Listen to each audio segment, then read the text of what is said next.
Hello, everybody. Welcome to Full Throttle Business, the show where we interview local business leaders to find out what it takes to build a business that's operating at full throttle. My name is Kelly Peitz. I'm the owner at Action Coach Central and Southeast Virginia.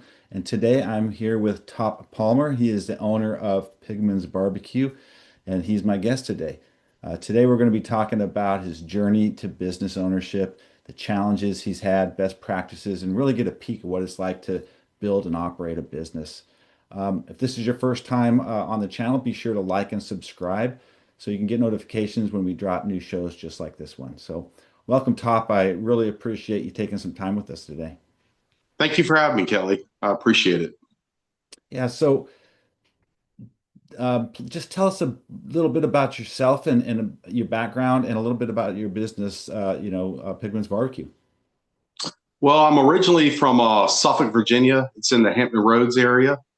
Went to school at VMI up in Lexington. And when I got out of school, I came down to the Outer Banks to take over my brother's lease down here for the summer. And was just going to work a summer job, and it ended up being at Pigman's Barbecue. And I was going to work there for the summer, and then I was going to use my college degree and go do something else. Came down here, really enjoyed working at the restaurant, and the opportunity came to buy it a couple of years down the road, and I decided to make that leap and been doing it ever since. And that was we bought it in 2007, and I worked at Pigman's in 2004. So I started there then. Okay. So tell us a little bit about your role that you play in the business. I'm an owner operator. I mean, I'm there. I kind of do what needs to be done. I oversee everything, but I also, like, if somebody needs to jump on the line to make sandwiches, I do that. If, cashier for the day, I do that. I come in there, I do what needs to be done. I do oversee people. If we've got enough people on that day, I let them do their jobs. But I'm just kind of there pretty much every day, 7 days a week in the summertime, because we are in a resort area. So it's very intense in May, June, July, August, and September. And then it slacks off a bit. Okay. So So during those 4 months, it's tough. yeah, yeah. So, when you look at your role, how many hours are you spending working in your business, in the job, like some of those things you said, versus on your business, the strategy, the planning for growth? That It gets a little tough. I kind of do the strategy in the winter because we do close down in the winter, where you kind of work on. That's kind of when we kind of focus on the upcoming year and marketing strategies and advertisement and all that stuff. We kind of tackle that in the wintertime. And then in the summertime, once we open usually mid-March. And then we go till Halloween. So during that time, I'm focused on the restaurant. I'm making sure, the catering orders are getting out, because you kind of have to, it is a small business, and you kind of have to be there in this particular operation as an owner. You can't really leave it to someone for an extended period of time to run it. You kind of definitely have to have a presence there. Okay. So, let's move into what makes your business special. Primarily, who does your business serve? I mean, if I was the audience, how would I know that I'd want to go out and to your restaurant? It's a family restaurant, and it does start, and that's what's kind of cool about doing a business on the Outer Banks is you have people coming all over the country. So you're getting people from everywhere, all different. They're fans of different kinds of barbecues. We're a North Carolina style barbecue, so our pork is vinegar based. But you've Mhm. got people coming from different parts of the country that aren't, that maybe have tomato based barbecue or mustard based barbecue. So that's kind of fun, and they're trying, your product. And I would say we do cater to the locals here as well. We do a lot of charity. We do a lot of churches. If they need food, we'll donate food. Some of the high school sports teams we donate food to.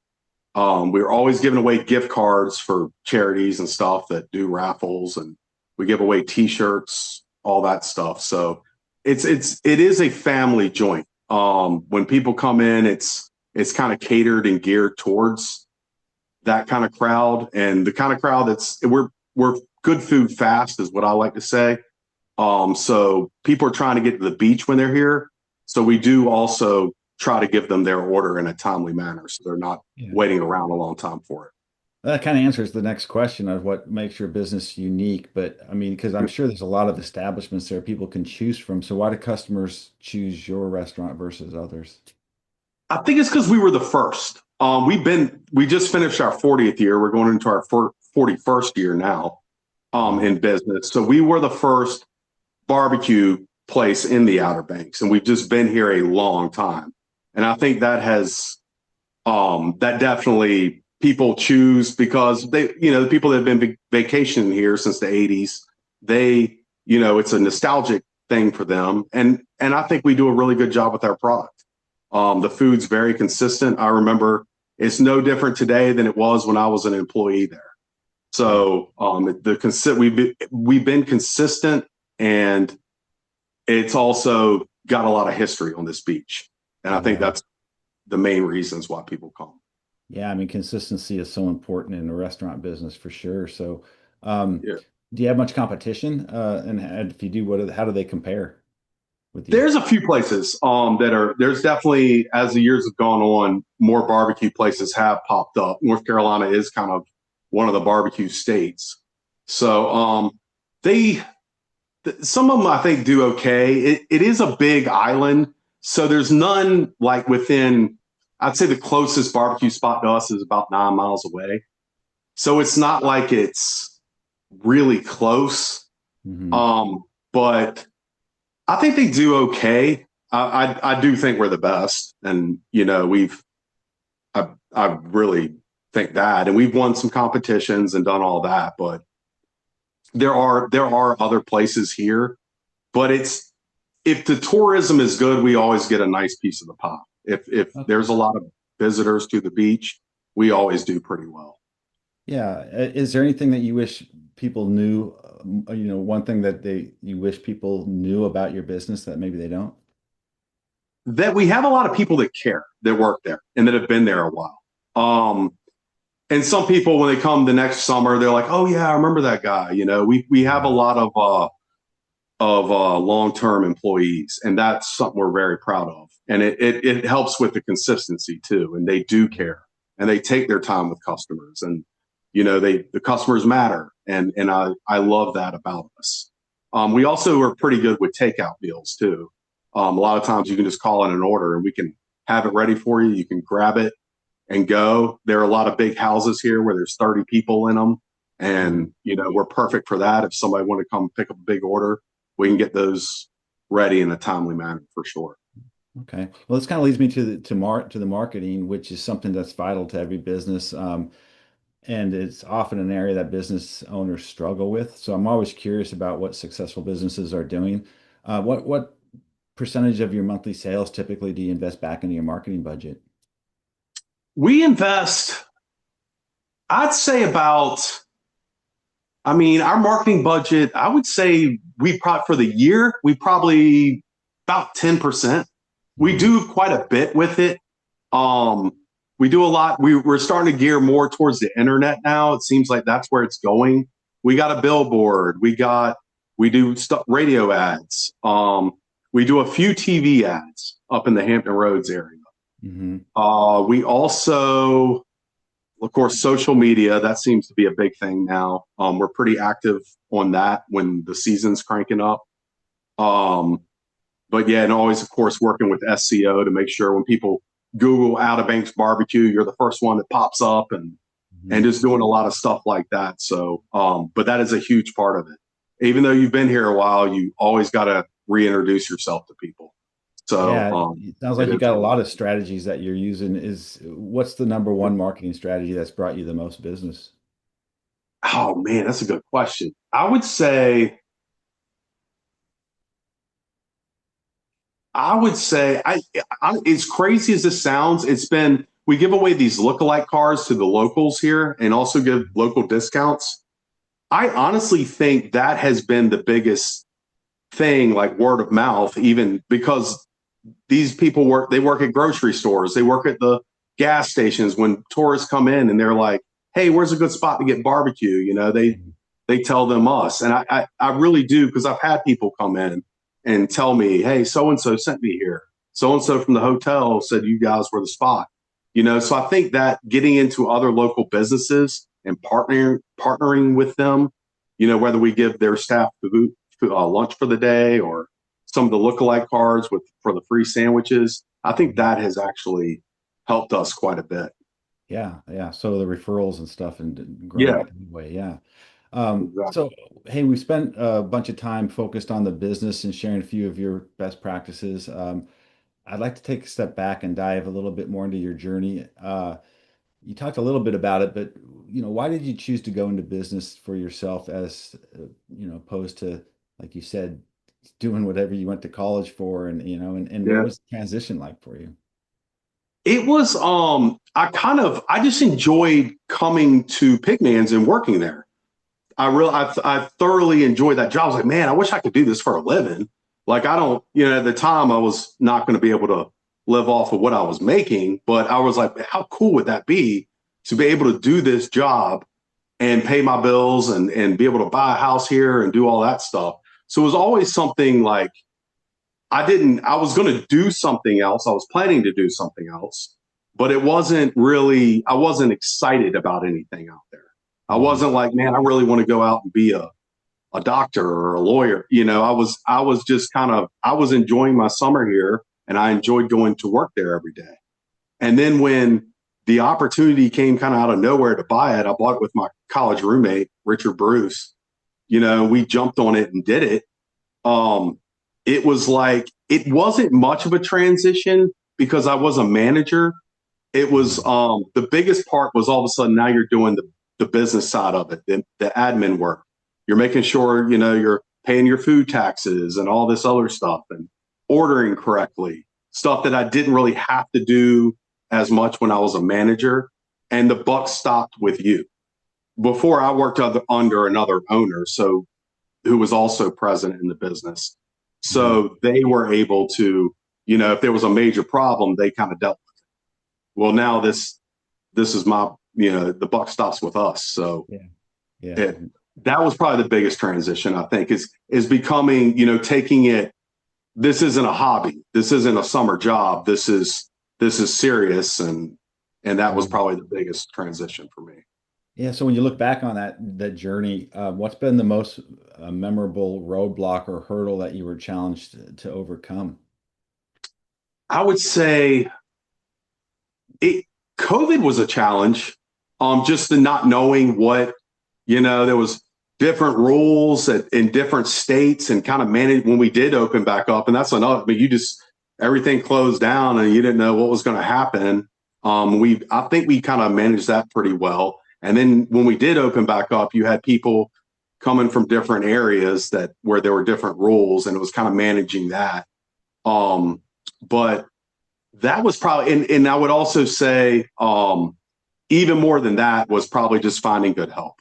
That's always a challenge, I think, for most small business owners, is just Mhm. finding a good staff that are going to care and, show up every day and have a good attitude. And you want Yeah. that, but that's kind of tough to find. And I think we've done a pretty good job of finding that. Yeah. So what impact did those two things have on your growth as a business owner? Um, I would say that it it definitely, once we, because you did with the COVID thing, it was, there was a lot of businesses that didn't make it. And when we survived that, it was like, we got a good product here. We managed that. We weathered that storm, and we're good. And we just got to keep on doing what we're doing. We're on the right path. And then, keeping employees when they show back up year after year, especially with us closing down for 3, 4 months in the winter.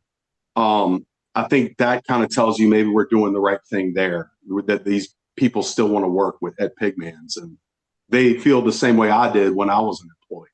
And that kind of tells you might be on the right track there. Oh So yeah, absolutely. I can imagine if they want to come back after a 4 month break, and yeah, because they probably have to get something else to do during that they time, right? do, yeah, and a Yeah. lot of them do that. They go and they work somewhere else, and then they come back to us. There's temporary winter jobs here too, like construction. That's when that kind of blows Yeah. up, during the winter. So it kind of everybody kind of gets their little schedule down here.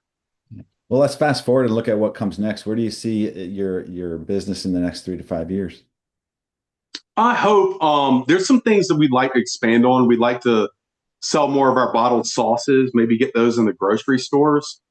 We're always striving to stay at the top and be better too. But my goal would just be to be a really, you know, when people come to the Outer Banks, they think Pigman's barbecue. That's always my goal. I think I'm good with one restaurant. I would listen if somebody wanted to franchise or do something like that, but I'm happy with kind of what we have. But Mhm. I'm always looking to improve what we have. Yeah. So what's been your approach to goal setting? I mean, how many goals do you set at a time? How do you document them? That sort of thing. We set every year we set different goals. Like I'm always like this year, I'd like to, increase our retail by 10-15%. I'd like to increase catering by 20%. Mhm. We're always kind of doing that and just to be like, there's little competitions we enter too, like the Bulls and barbecue and stuff like that. Those are always fun to be like, let's win that this year. Let's get best of the beach this year. And we've done it and sometimes we haven't. But yeah, we're always kind of setting goals for the employees. We got, the new managers they're coming in, people we've promoted, just get them to be like the ideal manager and to be able to deliver our message and vision to the other employees. That's a big goal this year because we will have two new managers who have worked at the place. We're just promoting them. So they're going to be taking on more responsibility. So hopefully we just get them trained up and get them delivering the message we want to deliver. Yeah. I imagine that having systems in place is super important when because you do have that winter break, right? And then you're bringing new people on. So do you have good systems in place for the training and things like that? We do. Yeah. We got an employee handbook. And this system, and I tell new employee that comes in, like, this has been around. It's the same system it was back in 1985. It's the same. It operates the same way. We've tweaked it, but for the most part, it works. Mhm. So, because 40 years in the restaurant business is a long time. Yeah, So, absolutely. um, I'm like, I learned it. I came in as an employee. I did what they told me to, and it worked out. So, we hope that you can do the same. And yeah, we do have systems. There's certain little things we do that you need to do because the little things add up. And we just make sure we pay attention to detail. Yeah, yeah. So, the maintaining the business as long as you have, and then having still a future in to grow it more. It's important to address the topic of building a great team. You've mentioned your employees and that, they come back and stuff. So, how would you describe your leadership style in the business, and has it changed at all over the years?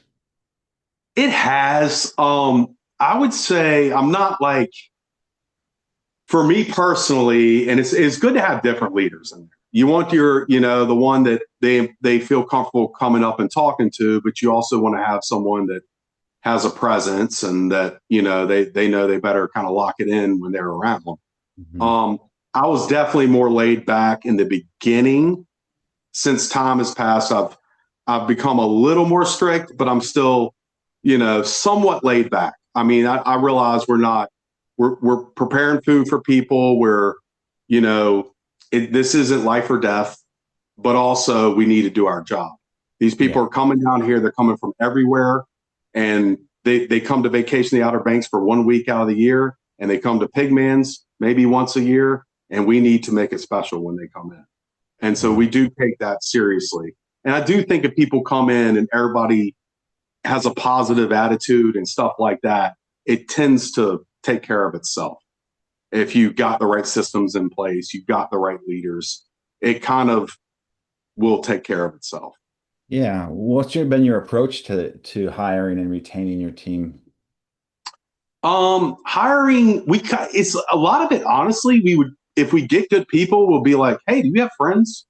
Do you got friends that need jobs? You know, if they're college students or Mhm. J1 students that come over here for the summer, we'll be like, hey, do they need jobs? You're good. Are your friends like you? And we actually take a lot of recommendations from our employees. Um, and they do it for the most part. It's been worked pretty well for us. Um, Operating like that. We also, we go to job fairs. I got one coming up on March 5th, at the high school, and we go and we talk to kids there. But I think the most effective thing that has been just getting internal recommendations from Yeah. other kids that have friends that are like them and want to come in and do a good job. Yeah. That's great. Probably enjoy working with people they know too, with friends as well. Yeah, So as long it as they don't. becomes kind of like a little family and a team, Yeah. and and it Yeah. works well. Well, we've covered a lot of ground in our conversation today. As we begin to wrap up, just have a few rapid fire questions, kind of quick top of the head answers for each question. Okay. Okay. All right. So, what's the key to success for you? Key to success, I would say, is just paying attention to detail, coming in every day, doing it consistently, doing, not changing, not, just every day coming in with I keep saying this, positive attitude, but, paying attention to detail and connecting with our customers. I think that's a big thing for us. Okay. So, what is your one piece of advice for other business owners or somebody that wants to go into business? I would say just be grateful for the good. There's a lot of challenges. There's a lot of, there's a lot of hard days. There just is. You're going to face adversity. Um, and I would just say to stay positive on it. Just remember why you got into business. Remember that feeling when you got your business and how that felt, and you're doing it. This is yours. This is your baby. There's a lot of pressure with that, Mhm. but it's very rewarding too. So Yeah. So, being an entrepreneur, it's constant learning, really. Is there any one book that you're reading now or that you've read most recently that you'd recommend? um it's funny. I read a lot of biographies and stuff like that. I was reading Michael McDonald's biography, Okay. and but I don't know if there's a particular book when it comes to the business that I've read that really kind of that I've used, but I have read a lot of biographies about, obviously Michael McDonald was a very successful person, Mhm. but yeah, like how they did it, and it's Yeah. different. He was music, but like it's just kind of the same, their mentality and how they accomplished their goals, and you kind of get insight to that. So to Yeah. me, I just read a lot of biographies. Okay. So if you had to choose only one area of your business that you could immediately improve tomorrow, what would it be? Oh, good question. I would say just kind of growing and like taking like things maybe we like the retail, like let's sell some more t-shirts, let's do in the sauces that I mentioned earlier. Like I think that's an area I think we can improve because we got the brand, we've been here, the food's consistent. I think we can start to kind of concentrate on you know letting people taste our sauces and selling some cool t-shirts and cool t-shirt designs and things like that, and hats and all that stuff. I would like to improve our retail a little more, because I think we can do better with that. All right. So before we get into the final question of the day, how can others learn more about your business and how can they get in contact if they need to or if they want to? Our website is www.pigman.com. You can go there and visit our website, learn all about our product, and see what kind of food we have and all that stuff. And so it's got a few staff members, like our catering coordinator, Her biography's on there. Um, you can also go to, we have a Facebook and an Instagram, Pigman's Barbecue. We're on both of those. Um, and yeah, you can Google us. That's a good, and there's a lot, we've had articles done about us and stuff like that. So you can Google Pigman's Barbecue, Kill Devil Hills, and probably find a few things Yeah, on I was that. just going to say exactly where you're located in North Carolina. Um, yeah, we're in Kill Devil Hills, North Carolina. We're just maybe a mile past the Wright Memorial where flight was invented. Mhm. We're just beyond that on the 9.5 mile post on the bypass. Okay, awesome. Well, okay, final question of the day. What is most inspiring to you today? Most inspiring, I would say I was inspired today. We have a gentleman, Mark Schwartzenberg, that works for us, and he's in there. I go into the restaurant. He's in there finishing our tables. Putting some finish on our tables and everything. And I'm like, that's awesome. This guy, he doesn't have to be in here doing this, and here he is. I was in there answering some emails, and I hear the door open, and he's coming in there and putting finish on our tables, making them look all nice. And that's inspiring. Just taking Like the it's not initiative, even this right? guy's business and he's in here doing this. And Yeah, that's awesome. yeah, Yeah, yeah, awesome. Well, Top, that wraps up the interview. A nice job. Really enjoyed talking with you today. And thanks for taking time with us. no problem. Thank you, Kelly. Thanks for having me on.